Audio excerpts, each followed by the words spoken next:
Buenas noches, hermanos. Les pido que me acompañen a la primera epístola de Pedro, capítulo 5.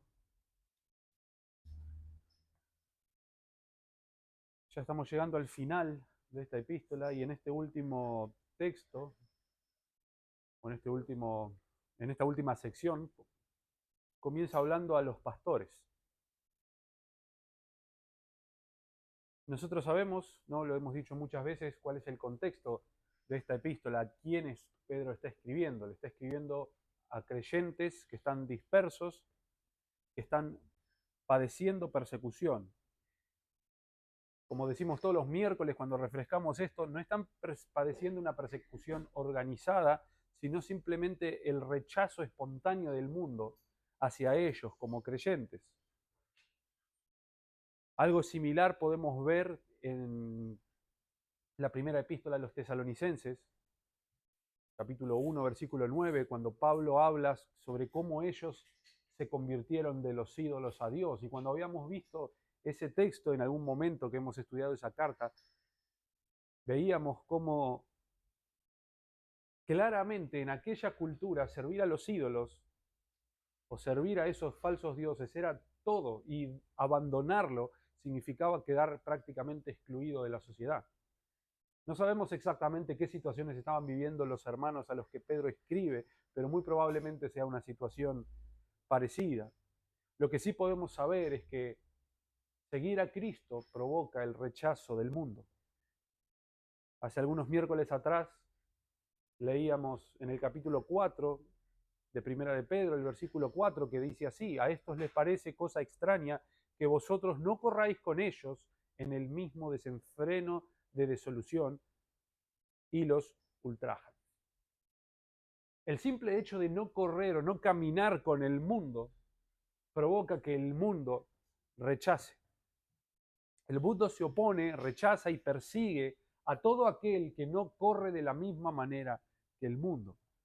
Y como el creyente no vive de la misma manera que el mundo le rechaza.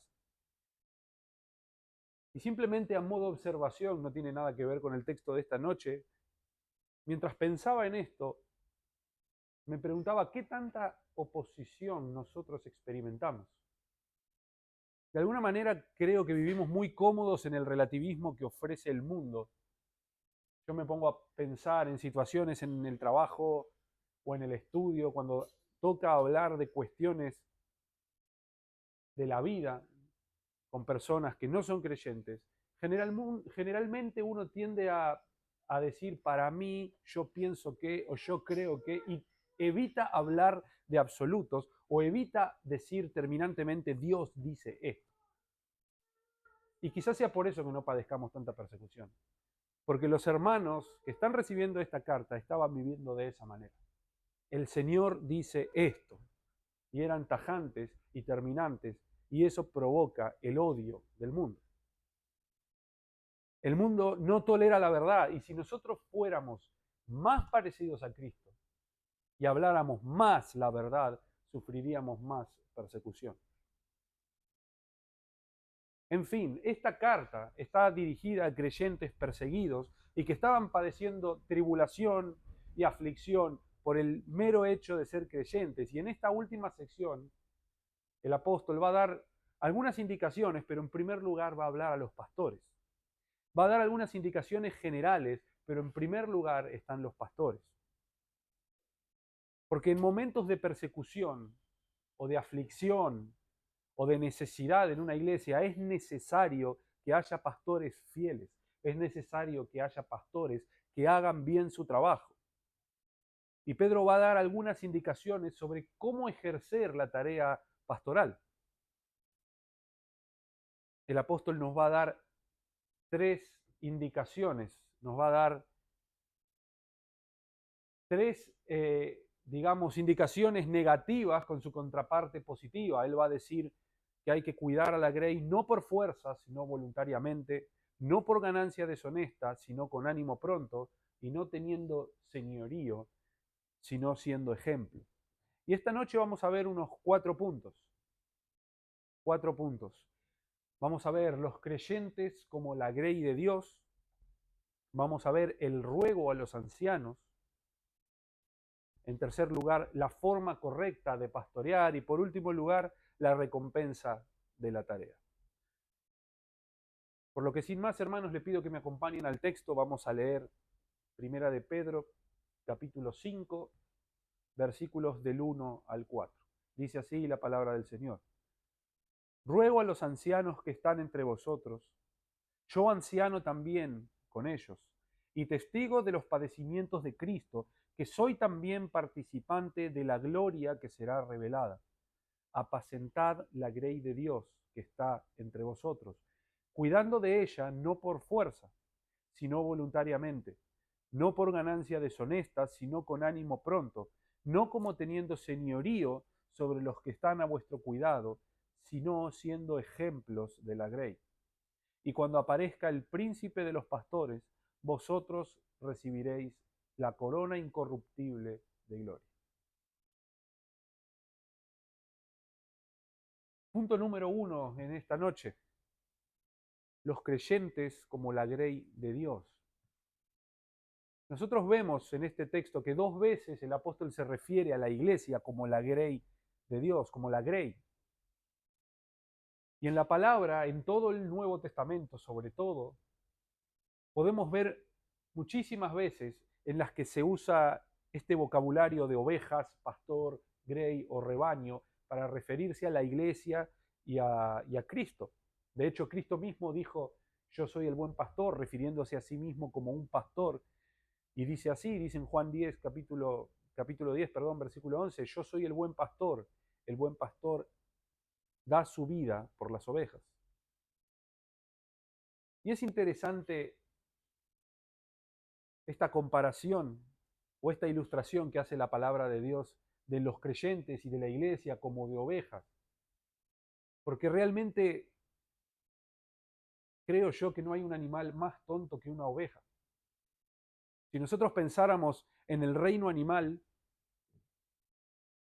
la mayoría de los animales, por no decir todos, tienen un instinto que los lleva a orientarse, a encontrar el camino a casa, a buscar alimento, entre otras cosas, pero las ovejas no lo tienen.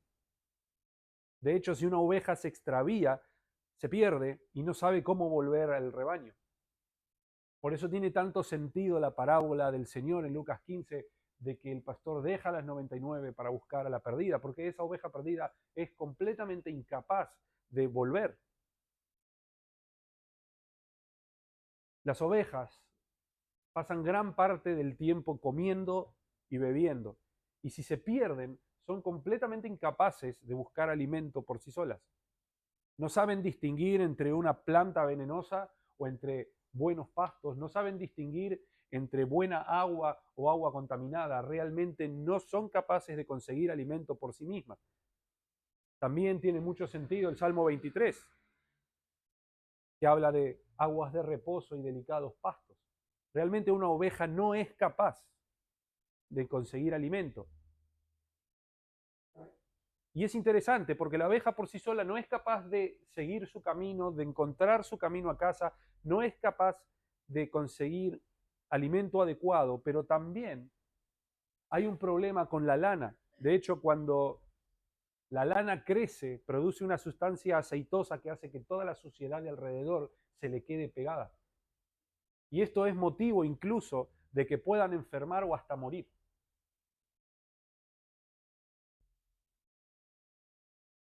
Y en una sociedad que vivía del campo y que vivía de los animales y de la agricultura, hablar de ovejas o hablar de rebaño o hablar de pastorear, entendían perfectamente lo que se estaba diciendo, entendían perfectamente todos los cuidados que hay que tener con una oveja. Y una oveja no es capaz de hacer absolutamente nada por sí sola. En cuanto a depredadores, las ovejas son pacíficas. Cuando ven una amenaza simplemente se asustan y corren. Y al correr lo más probable es que se pierdan y no sepan volver. Y es interesante, ¿por qué digo todo esto? Porque es interesante, la oveja es un animal que sin un pastor no puede conseguir alimento, no puede volver a su casa, no puede defenderse o incluso no puede cuidar de sí misma de las malas consecuencias de dejar crecer su lana. Una oveja sin un pastor no puede vivir. Y esto me hace pensar, quizás la intención de Dios al crear a la oveja haya sido simplemente ilustrar a la iglesia. Repito, los oyentes o los lectores en este caso, cuando leen grey o rebaño o pastorear, y cuando se usan estas ilustraciones para hablar de la tarea del líder en la iglesia, entienden perfectamente lo que Pedro está diciendo. Y este es el tipo de trabajo que los líderes en la iglesia están llamados a hacer. Esto es pastorear, es alimentar a la iglesia, es cuidarla, es velar por ella, es protegerla de los peligros, de la misma manera que un pastor con las ovejas. Esa es la tarea del pastor, esa es la tarea de un líder en la iglesia. En primer lugar, alimentar. Una oveja no puede alimentarse sola. En segundo lugar, cuidarla, estar atento a sus necesidades, velar por ella. En tercer lugar, protegerla. Los creyentes son la grey de Dios. La iglesia es la grey de Dios y los pastores están llamados a cuidarla como a tal. En segundo lugar, segundo punto en esta noche, muy rápidamente, el ruego a los ancianos. El ruego a los ancianos. El apóstol ruega a los ancianos, porque son los ancianos los que son responsables de esta tarea en la iglesia, de guiar, de liderar, de cuidar a la iglesia. Y en este contexto de persecución, Pedro exhorta a los ancianos. Hay persecución, hay dificultades, hay tribulación. Por lo tanto, hay una iglesia afligida, hay una iglesia atribulada, hay una iglesia desanimada. Yo no sé cuántos de ustedes se ponen alegres cuando padecen persecución por el Evangelio. Deberíamos, pero no es lo normal. Por lo tanto, hay una iglesia atribulada, hay una iglesia desanimada, por lo que los pastores fieles o pastores que hagan bien su trabajo son una necesidad. Y la palabra que usa Pedro cuando dice ruego a los ancianos, esa palabra ruego es en griego parakaleo y significa llamar cerca, invitar, invocar, y se usa mayormente para una imploración o una exhortación. De manera que el apóstol está implorando y suplicando a los pastores a que cumplan su tarea de esta manera que él luego va a exponer, siguiendo estas indicaciones que él va a exponer a continuación. Tenemos varias palabras para referirnos a este rol en la iglesia: pastor, obispo, anciano. Sabemos y entendemos que son intercambiables, es el mismo rol, son distintos nombres del mismo rol, del mismo oficio. Sin embargo, las palabras quizás representan o resaltan ciertas actividades de este oficio. La palabra anciano, por ejemplo, resalta quizás la madurez que el hombre que lleve la tarea debe tener. La palabra obispo, que quiere decir supervisor, resalta justamente esta faceta, digamos, de estar atento y vigilante en la iglesia para cuidarla y defenderla de los peligros. Y la palabra pastor, en último lugar, que resalta justamente la tarea principal, que es la de apacentar o alimentar. Y otra cosa interesante, que el apóstol está exhortando, suplicando a los ancianos, y usa ancianos en plural. Y esto no es un detalle menor, porque si prestamos atención en el Nuevo Testamento, cada vez que se habla de ancianos, siempre es en plural. Siempre es en plural. Podríamos decir que la intención de Dios es que en una iglesia haya una pluralidad de ancianos, no uno solo. Sabemos que hay ciertos casos en los que, aunque sea por un breve tiempo, hay un solo pastor, pero siempre vemos en la palabra que cuando habla de ancianos o se dirige a los ancianos en una iglesia, siempre es en plural. Y pensando un poco en esto, pensaba ciertas circunstancias en las que esto es un beneficio. Creo que Dios es muy sabio al establecerlo de esta forma, porque que haya una pluralidad de ancianos evita un montón de conflictos. Si hay un líder que debe ser corregido, es bueno que haya otro líder a su lado.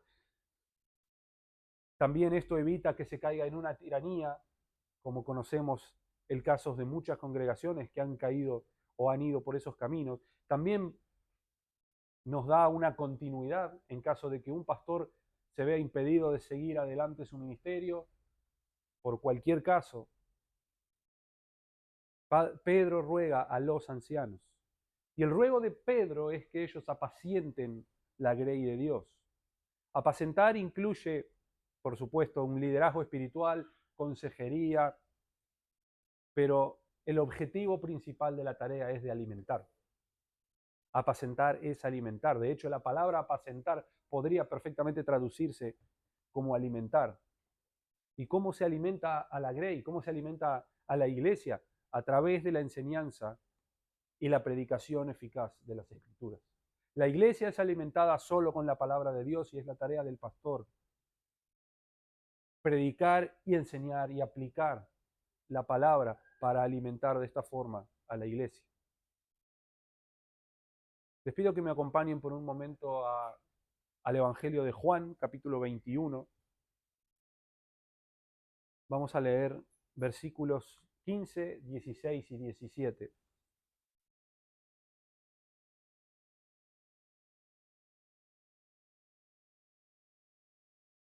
Juan capítulo 21 del 15 al 17. Es en este texto en el que el Señor está restaurando a Pedro, luego de que éste lo negara 3 veces, y dice así la palabra del Señor.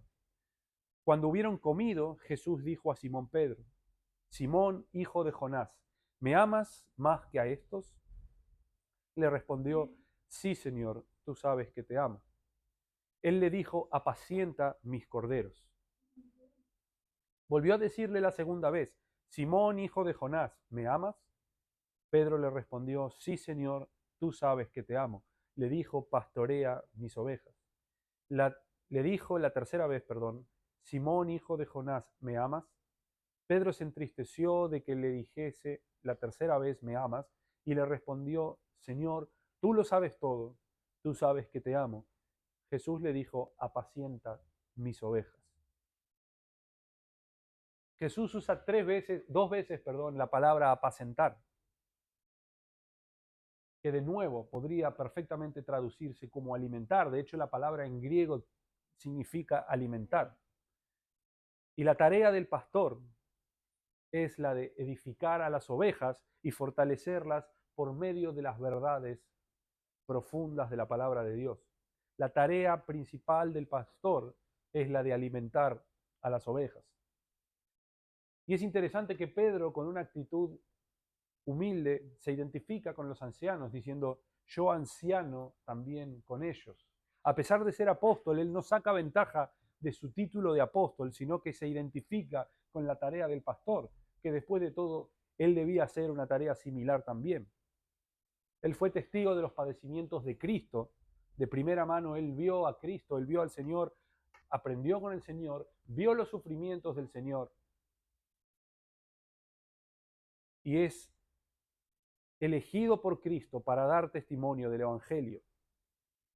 Pedro y los apóstoles vieron los sufrimientos de Cristo, vieron la resurrección de Cristo, vieron al Cristo resucitado y fueron puestos por Cristo mismo como sus testigos. De manera que Pedro, como apóstol, tiene toda la autoridad y es una fuente confiable del Evangelio y tiene autoridad para animar, exhortar o ordenar a los pastores a que realicen la tarea.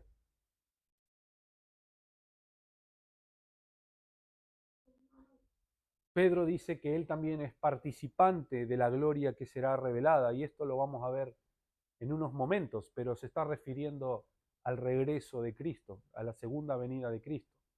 Tanto él como los pastores que realicen bien su tarea van a participar de la gloria que será revelada. Es decir, ellos tendrán parte en esa gloria. En tercer lugar, tercer punto en esta noche, la forma correcta de pastorear. La forma correcta de pastorear. Y Pedro dice: apacentad la grey de Dios cuidándola. Cuidándola. Es decir, vigilando. La palabra significa cobertura sobre o vigilar sobre algo.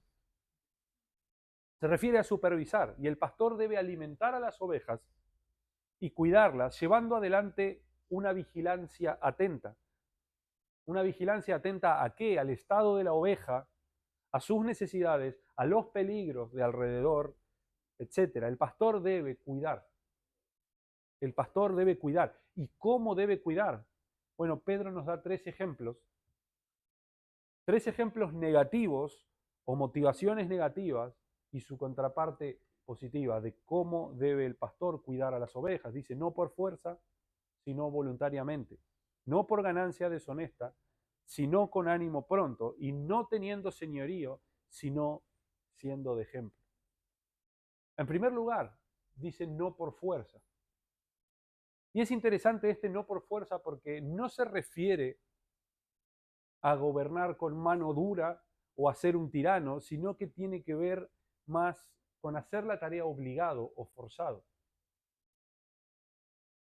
Se refiere a que el pastor no debe hacer su tarea de pastor de manera obligada o forzada. Aquel que es pastor debe desempeñar su tarea voluntariamente.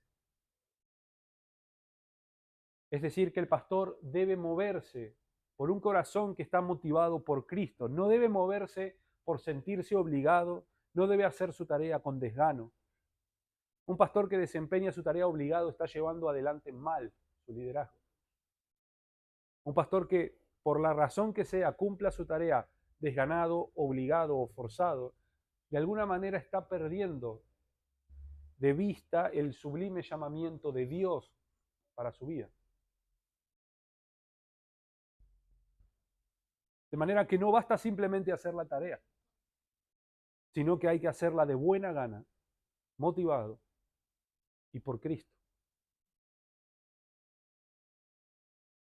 Dice 1 Corintios capítulo 9, versículo 16, pues si anuncio el Evangelio no tengo por qué gloriarme, porque me es impuesta necesidad, y ay de mí si no anunciar el Evangelio. Dice también Romanos 1, 14 al 16, a griegos y a no griegos, a sabios y a no sabios soy deudor. Así que en cuanto a mí, pronto estoy a anunciaros el Evangelio también a vosotros que estáis en Roma, porque no me avergüenzo del Evangelio, porque es poder de Dios para salvación a todo aquel que cree, al judío primeramente y también al griego. ¿Y qué tiene que ver? Ese era el entusiasmo de Pablo. Pablo no hacía su tarea obligado o forzado, sino que ese era su entusiasmo, el Evangelio mismo era su entusiasmo. Y esa es la manera en la que un pastor debe llevar adelante su tarea. Dice Hebreos 13, versículo 17.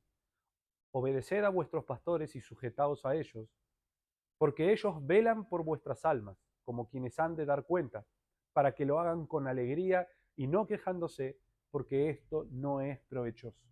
El pastor vela por las almas de la congregación. El pastor dará cuenta de las almas de la congregación.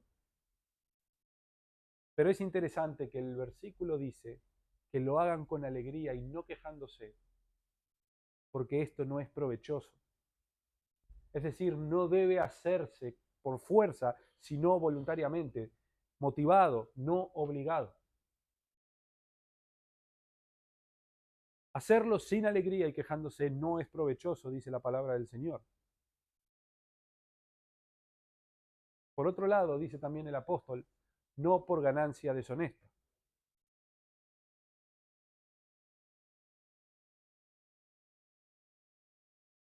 A ellos, porque ellos velan por vuestras almas como quienes han de dar cuenta, para que lo hagan con alegría y no quejándose, porque esto no es provechoso.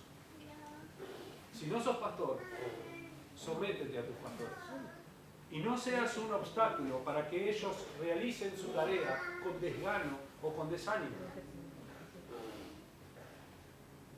Por eso me gustaría preguntarles, ¿cómo están viviendo? ¿Cómo están viviendo su vida de iglesia? ¿Cómo están viviendo su fe?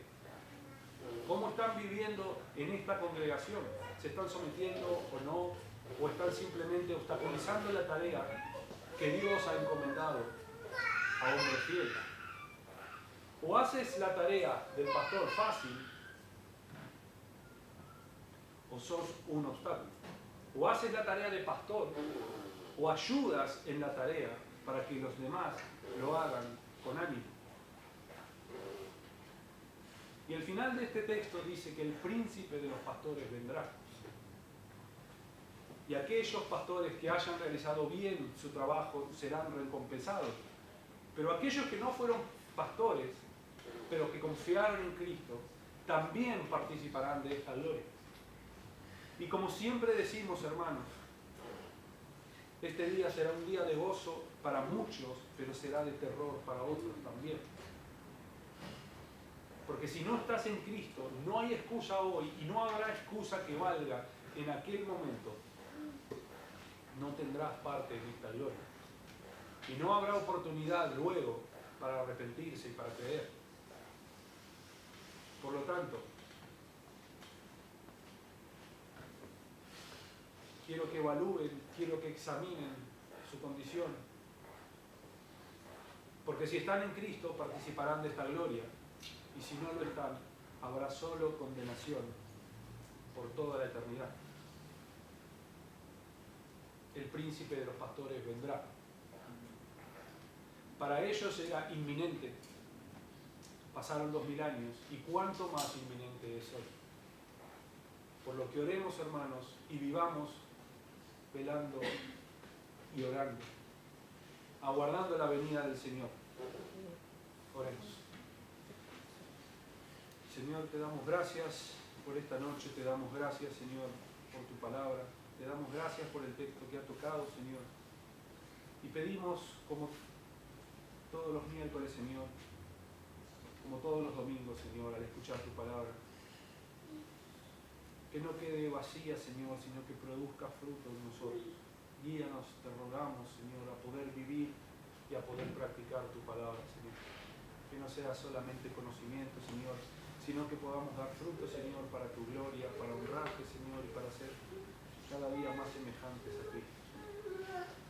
Oramos por estas cosas, oramos por los pastores, te damos gracias, Señor, por ellos, y rogamos, Señor, por la iglesia. Da crecimiento, Señor, a tu iglesia. Oramos en el nombre de Jesús. Amén.